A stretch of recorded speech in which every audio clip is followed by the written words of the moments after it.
বিসমিল্লাহ পাঠ করেছে, আল্লাহর আরশ কাঁপে। আল্লাহ ডাক দেয়া কয়, জিবরাইল, তিনার বাবা অনেক কষ্টের মাধ্যমে আছে, আযাবের মধ্যে মুবতলা আছে। এ জিবরাইল, তিনার সন্তান বিসমিল্লাহ পড়েছে, একবার নয়, দুইবার নয়, তিনবার বিসমিল্লাহ পড়েছে।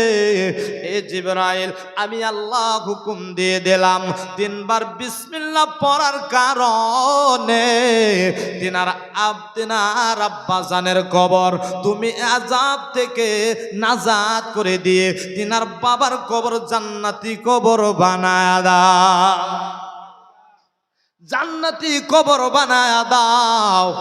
কার কবর? শুধু আউযুবিল্লাহ বিসমিল্লাহ পাঠ করেছে তিনবার, আল্লাহ সহ্য করতে পারে নাই, তিনার বাবারে কবরের আযাব নাজাত করে দিয়ে জান্নাতের বাগান বানায় দিয়েছে। সুবহানাল্লাহ। আরো জোরে কোয়া যাবে না সুবহানাল্লাহ? সুবহানাল্লাহ, সুবহানাল্লাহ। এখনো আলেম হয় নাই, হাফেজ হয় নাই, আজকে তো খুশ নসিব রে বাবা আপনাদের এলাকায় এইখানে মাদ্রাসা থেকে হাফিজে কোরআন হবে।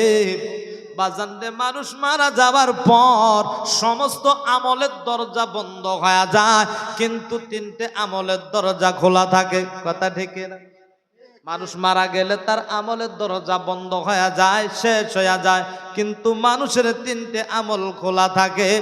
ওই আমল হইল, এই যে একটা জাগিরি রাখছো রে বাবা, এটা তো উপকার হবে, খানা খিলাইতাছো, সহায় করতেছো। বাজান, গভীর মনোযোগ, আপনার ওই সন্তান যতদিন আপনার বাড়িতে খাবে এটা সদকায়ে জারিয়া হবে, হাফিজ হবে, আলিমে দিন হবে, যতদিন কোরআন তেলাওয়াত করবে, নামাজ পড়বে, আপনি কবরে শুয়ে শুয়ে সওয়াবগুলো পাইতে থাকবে। সুবহানাল্লাহ, সুবহানাল্লাহ। লাভ হবে না লোকসান হবে রে বাবা? লাভ হবে। লাভ হবে না লোকসান হবে? লাভ হবে। কেন?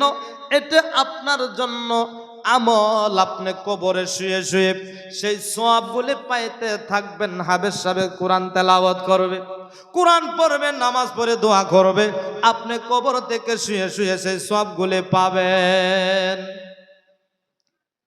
পাবেন কি পাবেন না? দুরূদ পড়েন, আল্লাহুম্মা সাল্লি আলা সাইয়্যিদিনা মাওলানা মুহাম্মদ ওয়া আলা আলি সাইয়্যিদিনা মাওলানা নবীর প্রেমের পাগল যারা প্রেম খেলা খেলে, বলো নবীর প্রেমের পাগল যারা প্রেম খেলা খেলে।